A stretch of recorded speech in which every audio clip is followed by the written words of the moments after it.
징검다리를 건너며 오리를 바라본다. 오리를 찾아 고개를 이리저리 두리번거렸지. 살포시 눈이 내림. 그래서 미끄러울 수 있어서 조심스러운 가운데 이리저리 둘러보았다. 오른쪽에는 없는 왼쪽에 보이는 계단을 올라와 오리를 보니 유유자적하더라. 반가움의 인사를 건네도 꾀꾀거릴 뿐. 그저 그대로 있더라. 수급이라는 건 흘러가는 거. 흘러가는 양이 비가 오면 더 많은 양이 내려가면서 그 양이 개울의 높이를 넘지 않는 한 고고히 흐른다. 그렇다면 여기서 해야 할 바가 정해진다는 거지. 지나친 개입은 금물. 물의 양이 많아져서 개울의 턱을 넘지 않는 범위 내에서 물의 양을 키운다. 여기서 생각할 건 물의 양을 키운들 흘러가 버리고 말 수도 있다. 물의 양을 키웠는데 정작 그 물의 용도가 그저 휩쓸고 지나가 버리는 한순간에 거품처럼 된다면 물의 양이 많아진 만큼 조금 더 낮아진 가격으로 좀 더 많은 사람에게 혜택이 돌아가겠지. 물의 양을 키운다. 근데 물의 양을 키운다라는 것은 이 개울의 뚝을, 높이를 혹은 이 개울 자체를 넓히지 않는 한 고고히 흐르는 유통 경로의 큰 줄기줄기를 또랑에서 개울로, 개울에서 강으로 넓히지 않는 한 그 흐름에 과한 흐름을 부여한다면 터져버리고 말 것이다. 결국 수급이란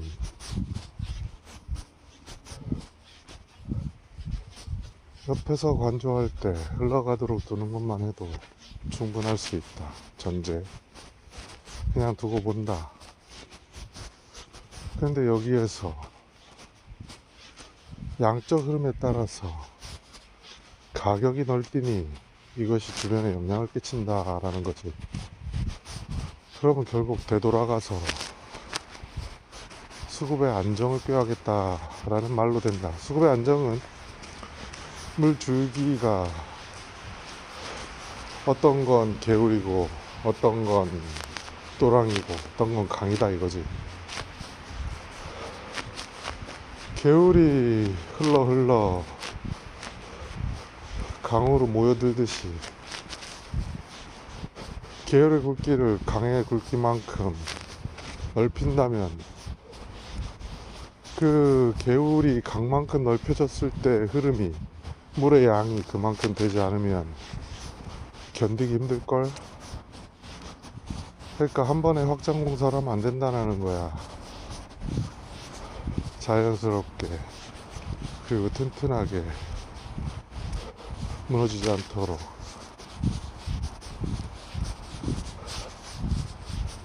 그렇다면 정말 하고자 하는 바가 뭐냐? 단지 볼 거냐? 그래 오리야, 너는 너대로 나는 반가움으로 그렇게 지내면 좋을까? 그냥 개울이 지금처럼 적당한 물의 양, 그냥 졸졸졸 흘러가는 양적인 흐름으로 흘러가매 개울 안에 식물들을 키우고, 그 소리가 흘러가는 자체가 내게 평안함을 준다면 좋다. 그런데 지금은 물의 양이, 개울의 크기는 넓어지지 않았는데 물의 양이 과다하다 이것이. 개울을 키울 것이냐, 물의 양을 줄일 것이냐.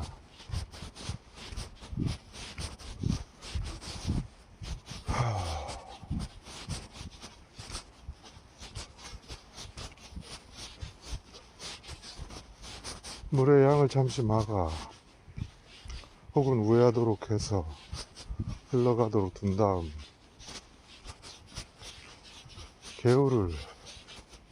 개울의 찌꺼기, 바닥에 쌓여있는 어떤 흐름을 방해하는 혹은 우죽순 자란 식물들, 이런 것들 한번 청소를 쭉 해주면 개울이 좀 더 큰 효과는 없겠지만 좀 더 원활히 흘러가겠지.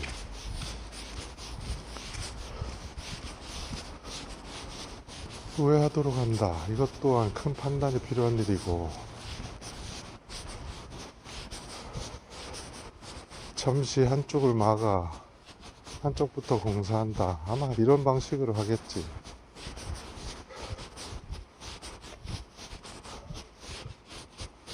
더 깊게 팔 수도 있겠고,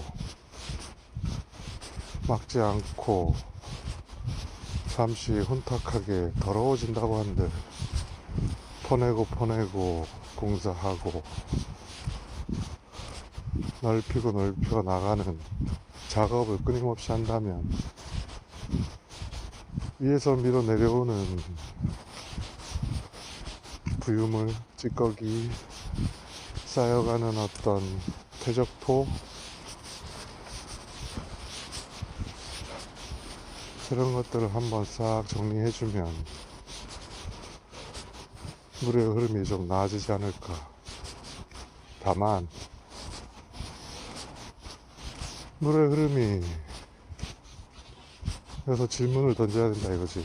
물의 흐름이 갑자기 넓어졌다?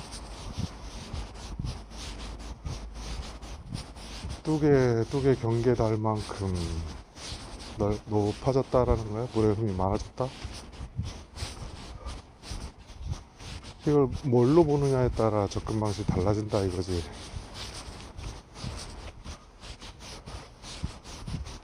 기본적인 뚝의 높이는 정해져 있다. 계속 물이 흘러 많아지고, 때론 비가 오고 가뭄이 들어 물의 높이가 달라질지어도 뚝의 높이는 정해져 있다.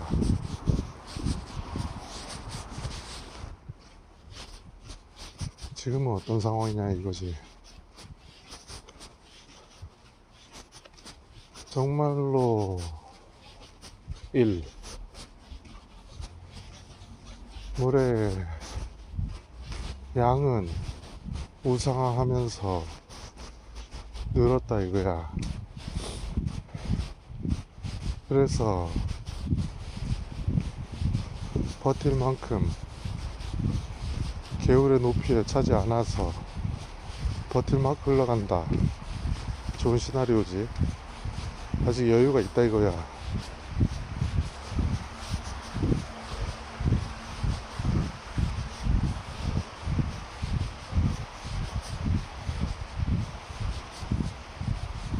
근데 버겁다.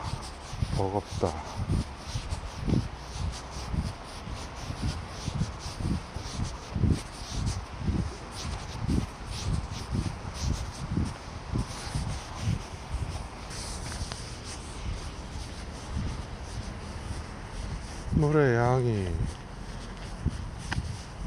흘러갈 때 많아지고 적어지고, 거기에 따라 가격이, 뚝의 높이가 처리할 수 있는 한계, 지불할 수 있는 가격,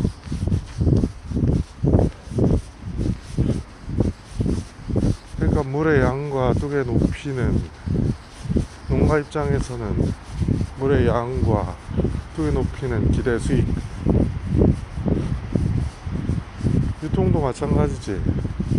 가져가는 입장에 뚝의 경계가 본인이 처리할 수 있는 수용량, 결국은 이 또한 기대 수익. 그러면 소비자 입장에서 봐도 물의 양에 대한 뚝의 높이는 소비자가 지불할 수 있는 지불 가격의 최대치. 자, 물의 양이 많아졌다. 그렇다면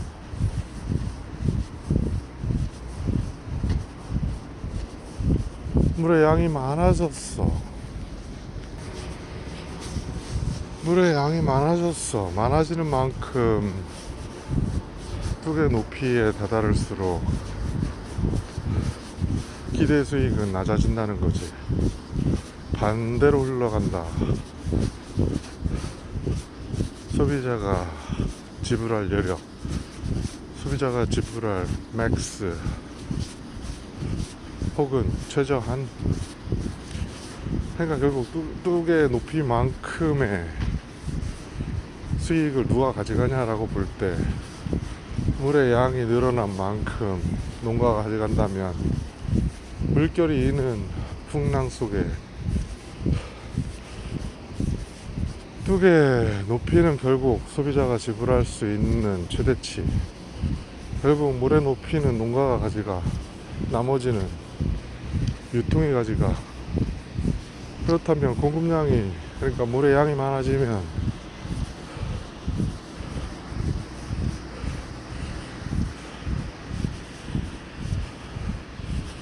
소비자가 지불할 수 있는 최대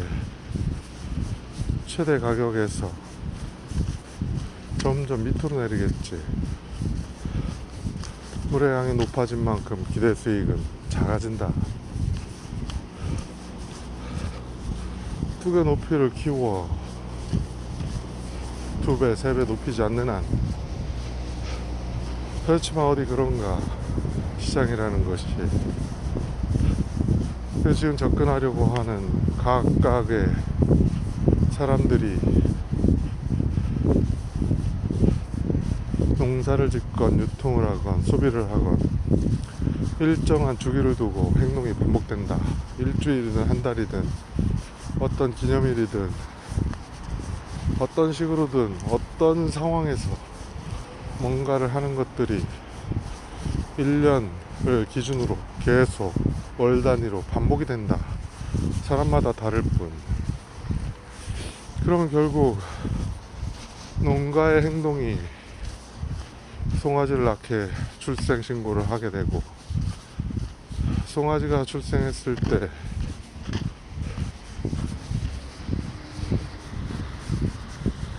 기존에 있는 소를 출하를 하게 되고, 이런 것들이 반복적으로 일어난다. 소비자 또 마찬가지지. 한 가정이 아닌 것 같지만 잘 돌이켜보면 크게 변하지 않는 식단으로 주거니 받거니 한다. 결국 내가 그렸던 수급을 보는 관점에서 설명이 부족했던 건, 물의 양, 그릇에 찬 물의 양이 공급량을 맞고 경계면이 가격을 나타내. 근데 뚝의 높이는 최대 수용처라고 정의되었지. 수용처, 어떻게 보면 수용력, 소비 규모, 그릇을 키우지 않는 한 소비 규모는 한정돼 있다. 이걸 앞으로 당겨 유통을 시키는 가정이 들어가는 거지. 소비자가 아무리 원해도 원하는 물건을 갖고 있는 곳으로부터 산다. 그렇다면 갖고 있는 곳에 간 물건은 거기에서 결국 소비되든 버리든 최종 수요처로서의 역할을 한다. 그러면서 대형마트와 같이 거대한 대량의 유통을 시키는 곳은 양적 수요량을 그들이 정하여 밭도로 아래로 내리고, 두 번째 경우는 대형마트가 주도하는 그 큰 흐름 외에 집단급식이나 단체급식, 학교, 군납 이런 것들을 일정하게 공급이 유지되는, 예산을 감안했을 때 증가할 수 있는 군인의 장병수, 학생 수에 따라 증가할 수 있는 여지는 있겠으나, 이 또한 수요량이 정해진다는 거지. 거대 흐름들이 2%, 3%, 그리고 대형마트 큰 흐름 20%의 양이 정해지고, 여기에 변수, 최종 수요처에서 자기가 원하는 만큼 가져간다 라고 했을 때 양은 정해져. 그 외에는 자기의 능력이야. 주문한 걸 쏜다? 주문 받은 걸 쏜다. 이건 또 다른 관점. 지금은 그런 경우가 가능하지. 소비자가 먼저 주문을 하면 그 양을 오더를 내려서 물건을 받아서 배송하는, 이런 게 가능하고, 또 다른 케이스는 소비자가 주문한 걸, 주문하는 어떤 양을 이미 확보하여 미리 보낸다. 그러니까 이 또한 대형 수요처처럼 미리 확보하여 좀 더 빠르게 제공하려고 한다. 그럼 다른 경우는 정육점 또한 그들이 원하는 걸, 원하는 양을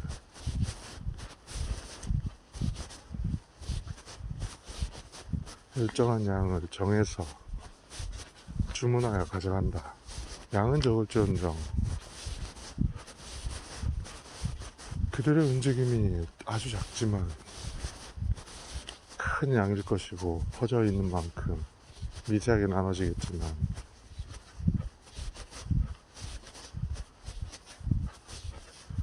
그렇다면 소비자가 지갑을 닫을 때 좀 더 싼, 하지만 익숙함, 단골의 의미와 가격을 쫓아 움직이는 변화 간에 미미한 변동이 있겠지. 그렇지만 한계가 있다.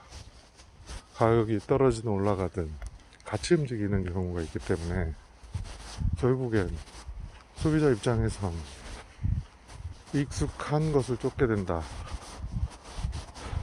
이게 그래도 한번 시켜볼까? 라는 어떤 변화와 비율 사이에서 움직이겠지. 저희가 싸더라 라고 해서 옮겨갈 수도 있겠지. 그런 변화에 대한 것만 알면 기존 익숙함을 쫓는 그 일정한 패턴과 그에 따른 수요, 결국 최종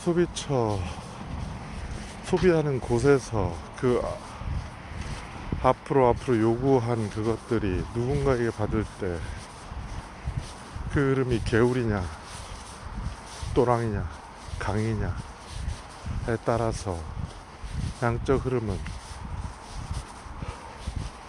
그리고 그 한계치에 대한 다다름은, 가뭄이 일 때는 쪼그라 말라들어 또랑 먼저 마르겠지. 물이 콸콸 쏟아져서 흘러갈 땐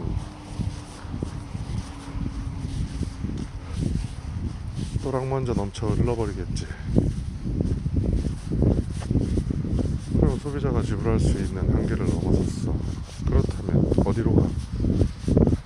물이 넘치지 않은, 내가 기대할 수 있는 기대 수익이 있는, 소비자의 기대 수익은 툴의 높이로부터 아래로 향해.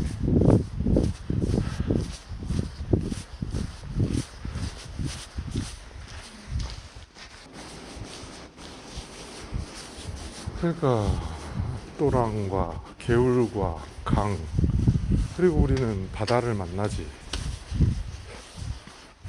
바다의 무한한 그 속에서 지구라는 큰 그릇, 물론 태풍과 혹한 가뭄, 아주 큰 의미의 바다에 대한 전체적인 지구 자체를 흔들어 버릴 수 있는, 다만 그렇게 큰 것이 바다의 흐름이 그 전체 수요량이 출렁거림에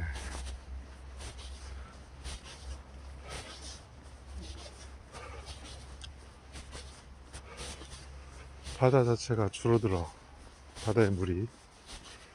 그러면 강에, 또랑에, 개울에, 또랑에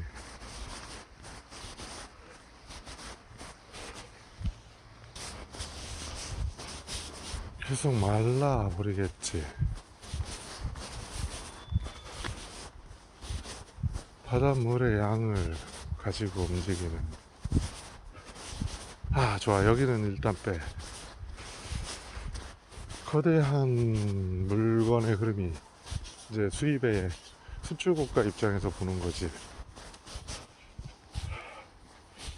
내부에서 먹어도 충분히 남았다, 혹은 더한 기대 수익으로 수출을 한다 이거야. 그 비용보다 공급하기 위한, 그 나라에 공급하기 위한 비용보다 기대 수익이 높으니까 보낸다. 자, 그렇다면 점점 더 그 양을 늘려나가려고 하겠지. 근데 재밌는 건 수출을 하는 그 국가들이 대부분 거대 기업들이 고기 대체 시장 쪽으로 진출했다라는 거지. 어느 기점에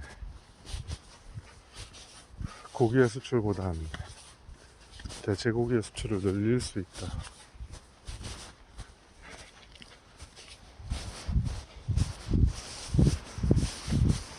그렇다면 고기 대체 시장은 고기 시장으로 봐야 되느냐? 사실은 소비 입장에서는 맞지. 하지만 생산과 고기를 수출하는 입장에서의 대체된 고기 시장은 사실은 나눠 먹는 개념이 되는 거지.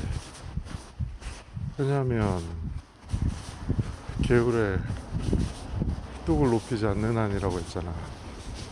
그러면 대체 고기가 들어온다. 대체 고기가 들어온다. 대체 고기가 들어온다는 건 뚝의 높이를 높인다.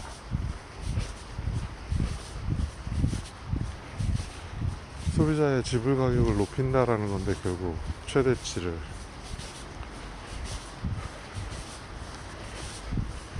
쉽겠느냐? 혹은 지금 상황에서의 만약 강의 높이를 높인다. 강을 많이 만들었다면 물의 양이 많아진들 그 양을 감당하는 강의 뚜개 높이와 소비자의 기대 최대 지불 가격이 높기 때문에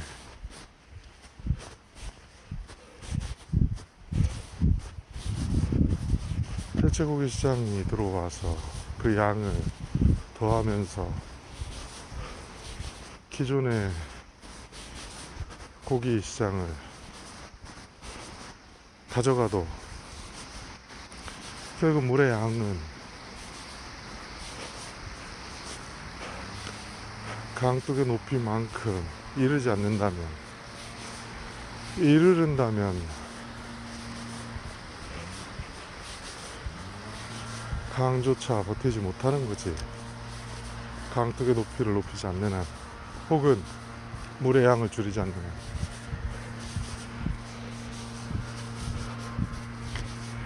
물의 양을 줄인다.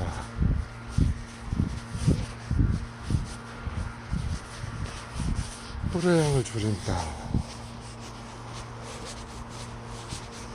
그러니까 무분별한 입식, 열기, 맹목적인 지향, 적당한 수준의 공급량. 자, 이걸 바라볼 때 1. 가장 어렵다고 보는 것부터 해보자고. 또랑을, 개울이, 강이 있어. 아직 바다는 닿지 않은. 자, 그렇다면 강의 뚝을 높이를 높이는 게 쉬울까? 안쪽에 강의 바닥에 혹은 옆에 어떤 물의 흐름을 방해하는 물의 양이 사실은 흐름에 저해는 되겠지만 시원하게 흘러간다면 그 또한 빠른 흐름, 그러니까 빠른 소비를 빠르게 한다. 그러니까 물의 양이 사실은 많아져도 쏟아붓지 않는 한 물의 양이 빠르게 흘러간다 하면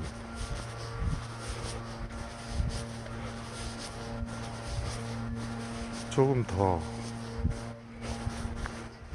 충격을 흡수하거나 방어하기엔 유리하겠네. 그렇다 하더라도 물의 흐름을 방해하는 그 풀과 부유물 쌓여있는 그런 것들을 다 제거해도 강물이 흘러가는 그 총량에서 큰 변화는 기대하기 어렵지. 물의 요속을 잠시 빠르게 할 수 있어도 그 들인 노력 대비, 그러니까 강의 큰 줄기에 뚝을 더 높일 수 있다? 아니면 강 줄기를 더 튼튼하게 혹은 방벽을 쌓는다? 그런 거대한 물의 흐름에 큰 영향이 있나? 아니, 그러니까 이미 강적인 흐름에 있어서 강이 흘러가는 그 부분에 대해서는 징검다리를 건너면서 우리를 바라보듯 그들은 나름대로 강의 역할을 한다 이거야.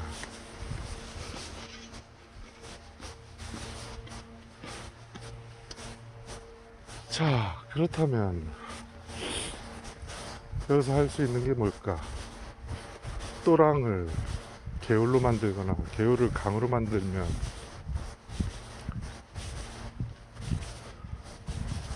되나?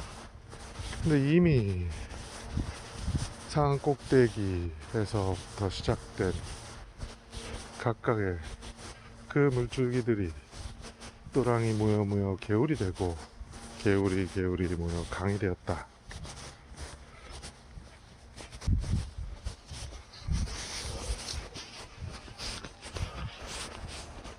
그리고 바다로 흘러간 강의 물이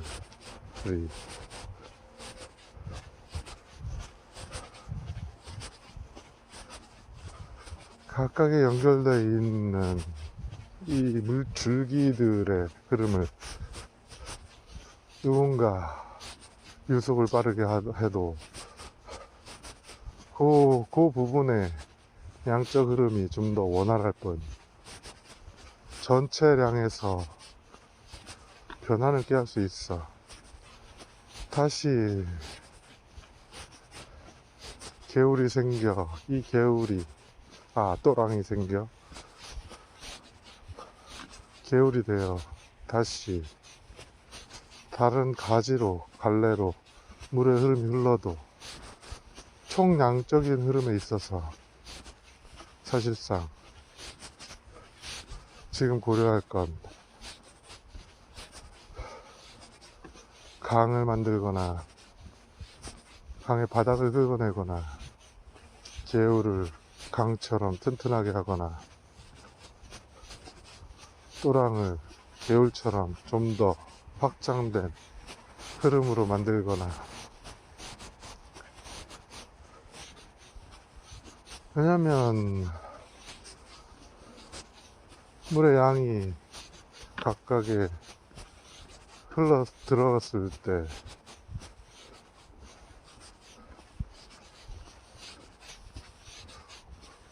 또랑이 확장되고 개울이 확장되고 강이 확장되었다.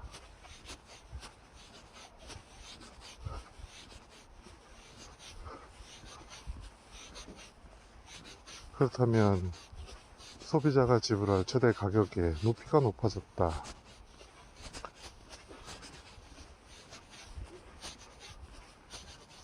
소비자가 지불할 최대 가격을 높인다. 인정될 만한 우상향에서의 물가 상승률만큼의 부분이겠지. 왜냐면 소비자 입장에서도 그곳에 지불할 여력이 한계가 있으니. 그러니 사실상 이 이론으로 본다면 강둑의 높이를 높여도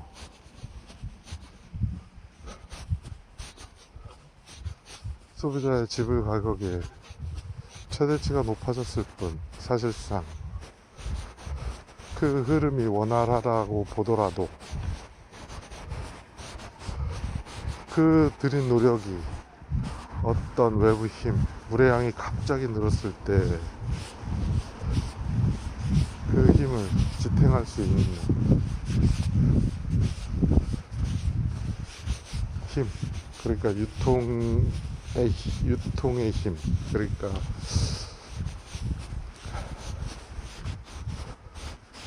강물이 넘쳐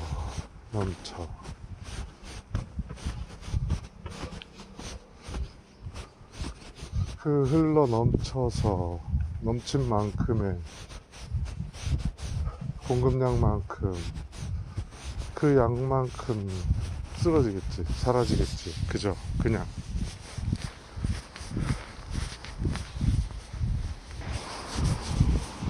근데 이 또한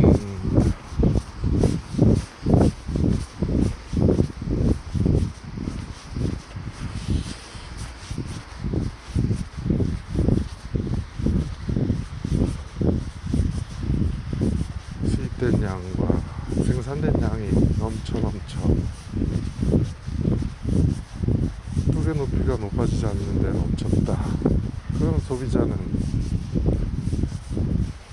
또랑에서 사던 걸 기댈 수익이 없으니 개울로 옮겨가고 개울에서 사던 걸 강으로 간다. 그러면 내가 여기서 볼 건 강은 뭐냐? 요거 정도. 제일 먼저 등락이 될 개울, 또랑까지 고려할 것이냐. 거대한 흐름의 튼튼함을 간직하려면, 충격에 대한 맷집을 키우려면 또랑과 개울과 강에 각각이 연결돼 있어야지. 강 한 줄기만 있다고 보자.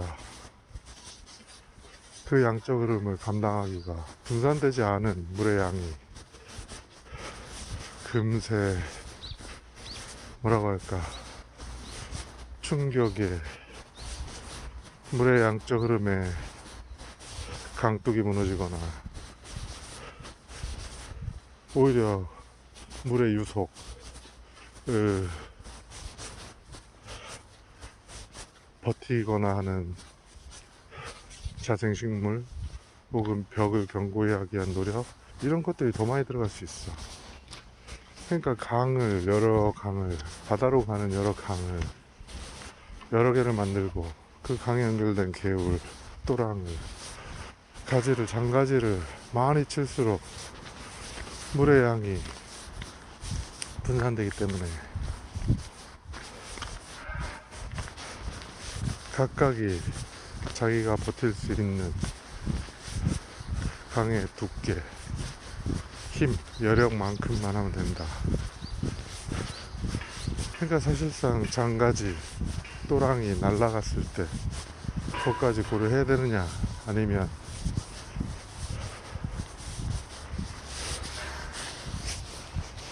등락이 되도록 장가지들이 개울에 닿거나 흘러가도록 그 틈새에 대해서 열어 만질 거냐.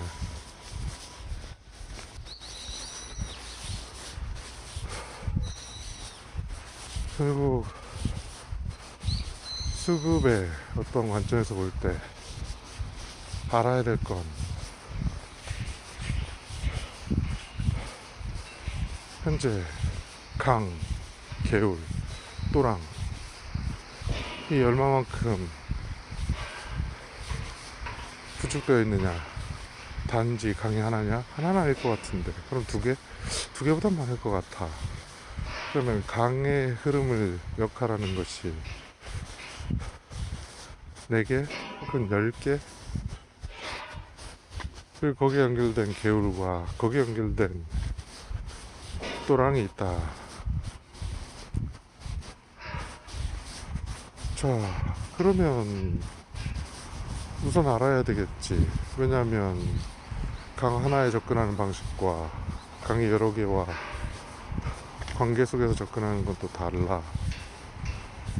이거는 그 기반을 보는 시점.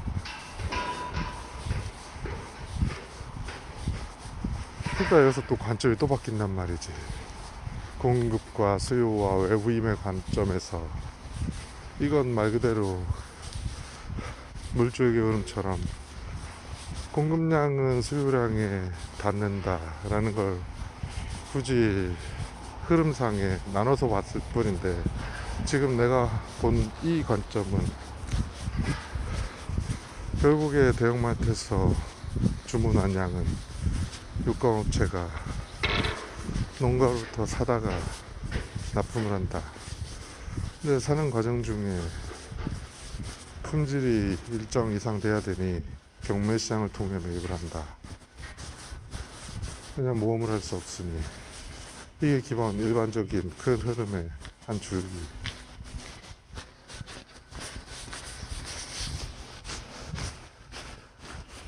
일단 이게 강적인 흐름이라고 보자고. 이게 강이야. 이 강의 여력, 강둑의 높이, 그리고 소비자가 최대 지불할 수 있는 가격과 현재 공급량의 위치, 처리할 수 있는 여력을 보자. 하나로 보는 게 맞지. 그러면 이건 결국 공급량, 수요량은 결국 수요량이 공급량을 일정하니까 맞물려 있다. 이 큰 줄기는 사실상 그냥 하나의 거대한 흐름, 일정하게 그들이 감당하면서 가져갈 양, 총량 변화에 있겠지만 무너지지 않을 기본적인 양이라고 보는 거지. 그렇지만 여기 변수, 대항마가 나왔다. 가령 쿠팡이 나왔어. 얘네들의 총량의 흐름에 영향을 주네. 왜냐면 최대 시장은 정해져 있어.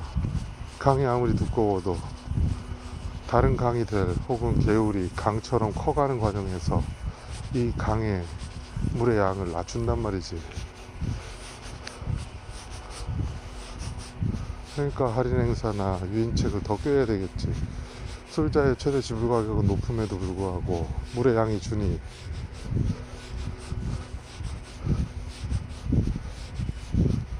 접점에 있는 농가 수출 가격은 낮아질 것이고, 그렇다면 이 변화는 사실상 긍정적이지. 왜냐면 강이 하나일 때 이게 바로 독점이잖아. 거기에 물의 양이 거의 강둑의 높이만큼 닿았다. 그럼 소비자는 최대 지불 가격에서 여력이 없어. 달라는 대로 줘야지. 하지만 쿠팡이란 대항마가 나타나서 거의 강둑 높이에 닿았던 물의 양이 줄어. 그리고 옮겨갔어. 그러면 소비자가 지불할 최대 가격이, 할인폭이 커져. 유통에 가져갈 목 또한 나온다라는 거거든.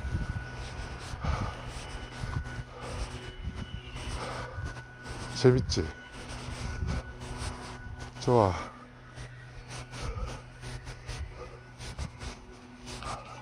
한 바퀴만 살짝 돌고 오자. 어제는 모르고 지나쳤지만 오늘은 정문에서 알고 가는 거네. 아직 시간적 여유가 있으니 좀 더 이 논리를 펼쳐보자고. 획기적인 컨트롤할 수 있는 키를 찾는다. 컨트롤 키를 누른다 이거야.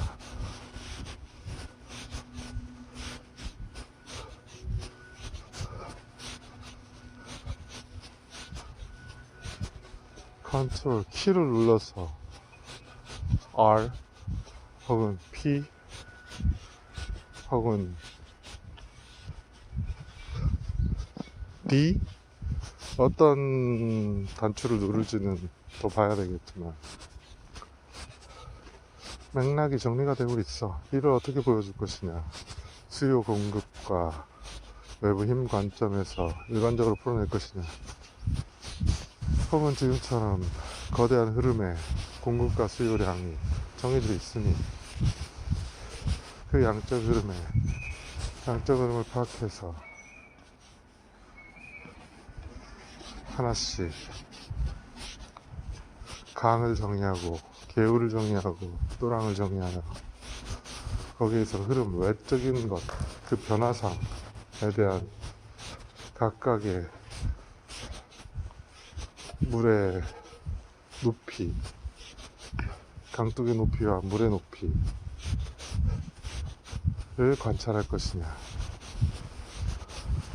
어느 게 먼저냐라는 즐거운 상상을 하는 거지. 자, 그럼 총량적 개념에서 보자. 총량적 개념의 가설은 어차피 다 먹거나 버린다 이거야. 한계가 있어. 더 오래 키울 수도 없고 오래도록 보관했다가 먹을 수도 없어.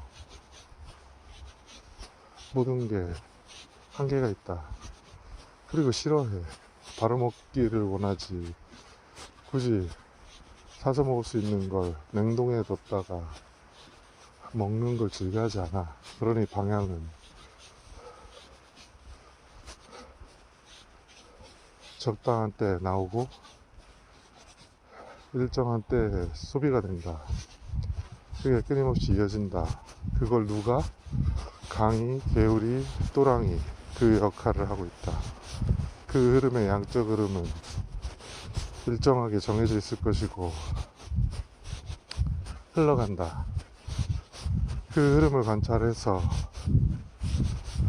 어떤 이득이 있을까?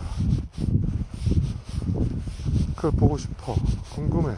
누군가 하고 있고 그거에 대한 역할. 그러면 강의 흐름을 방해하는 걸 없애봅시다 라고 할 수도 있는 거고, 뭐 대표 가격 같은 것들, 기준 가격이 되는 것들에 대한 유속을 방해하거나 불협화음 있는 것들을 제거합시다 라는 그런 노력이겠지. 하지만 고고 흐르는 양적 흐름에서는 사실상 그 큰 어떤 요인은 아니야. 그렇다면 그 보고자 하는 그 흐름에 양들이 흘렀을 때 징후,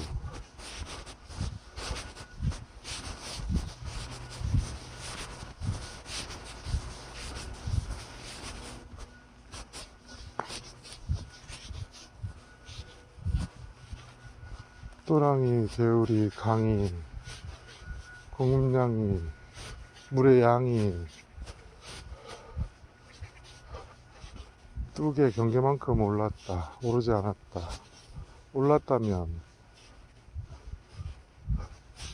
말 그대로 물을 퍼내야지, 혹은 다른 강을 혹은 개울을 일시적으로 만들어서 흐르게 해줘야지.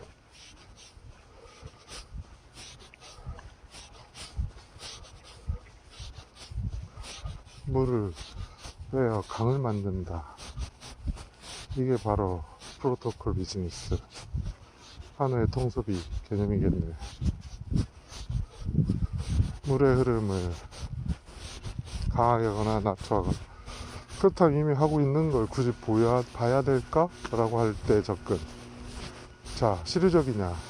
굳이 이미 다 하고 있는 걸 지켜보면 되지. 어차피 그 안에서 강이 되거나 개울이 강이 되거나 강이 다시 쪼그라서 개울이 되거나 하는 건 흘러가는 속에 있어. 불협화음을 아무리 제거하고 한들 그들의 역할이, 그 힘이 갑자기 사라지거나, 그럴 수는 있겠지만 보편타당해 본다면 급변은 없다. 자, 여기에 가장 큰 키는 뭐냐? 양적 흐름이 그 흐름에 있어서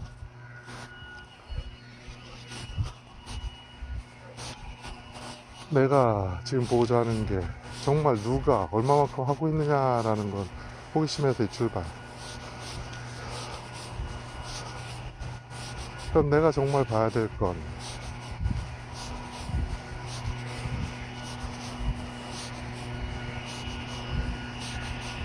첫 번째 질문이잖아. 이만큼 공급이 되었을 때, 양이 늘었을 때 그걸 커버할 수 있느냐라는 질문을 본 거잖아. 그러면 이 커버할 수 있느냐에 대한 걸 볼 때 첫 번째 가정, 소비는 수요처에서 일어나고 그 한계는 정해져 있고, 강은 강 뚝의 높이를 높이지 않는 한 그 양은 정해져 있어. 그 여력을 보고 공급이 됐을 때는 조나 양이 갑자기 늘어나거나 어떤 변화가 있다면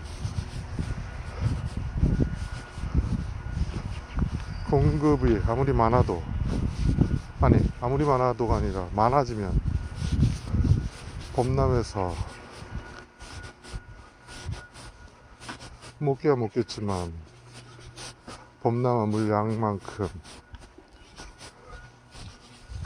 버리게 될 것이고,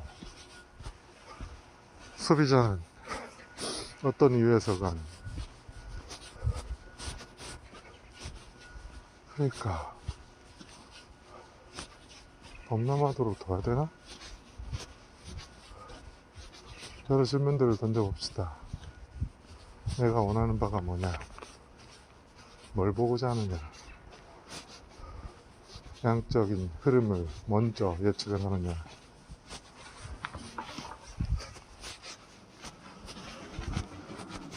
아니면 여력?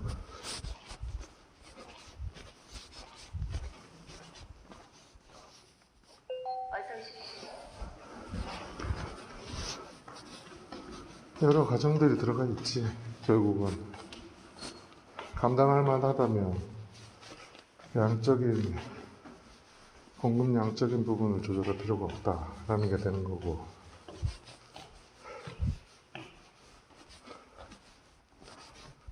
아무리 외부인이 있어도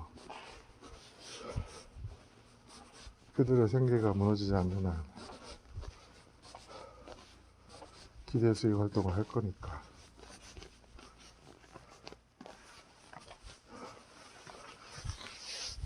그러니까 내가 보려는 건 결국 전체 판세, 거기에 그 여력이 줄일지언정 총량은 낮아지지 않는다라는 가정. 고기는 먹겠지. 일시적으로 줄어들겠지만 다시 경기가 좋아지면 고기의 양은, 그러니까 결국은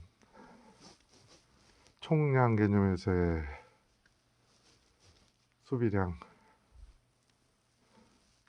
지금 알아야 될 거는 한 가구 단위의 패턴,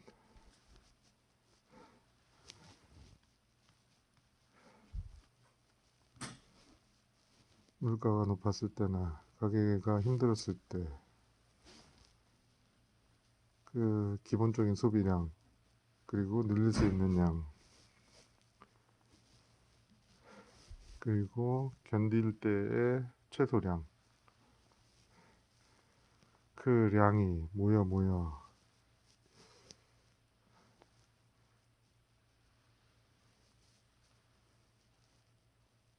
2천만 가구가 되었다. 그 량만 구한다면 사실은 게임 셋. 근데 너무 어려워. 그러니 그 양의 고기를 대주는 유통의 강, 계율, 또랑을 정의한다.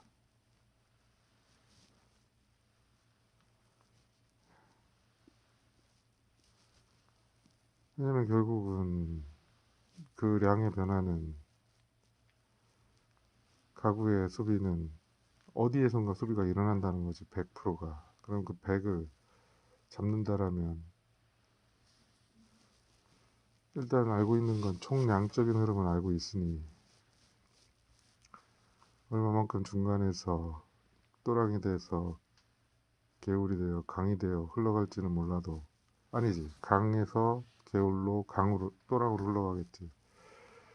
그렇다 하더라도 큰 흐름의 양은, 여기서 알 거는 유속, 소비 속도, 굳이 자체적으로 조절할 텐데, 자체적으로 조절할 거다라는 건데,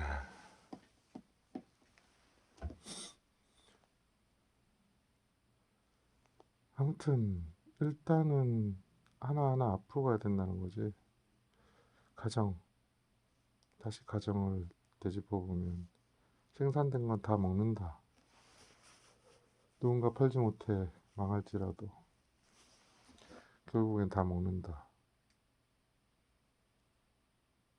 소비 속도의 차이가 있을 뿐.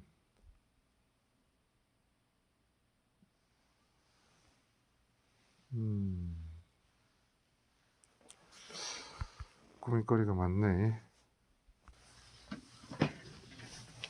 이를 명확히 한다면 뭐부터 할 거냐? 결국은 총량적 변화를 알면, 여력을 알면 되는데, 거꾸로 가야 될 것이냐? 소비, 그리고 그거를 대주는 곳, 그거에 맞는 공급량이냐? 그 방향으로 봐야 되겠네. 그래서 그 흘러가는 경로의 각각의 높이, 그리고 그 양적인 흐름의 여력, 그걸 계산하면 되지 않을까 싶어. 좋아. See you.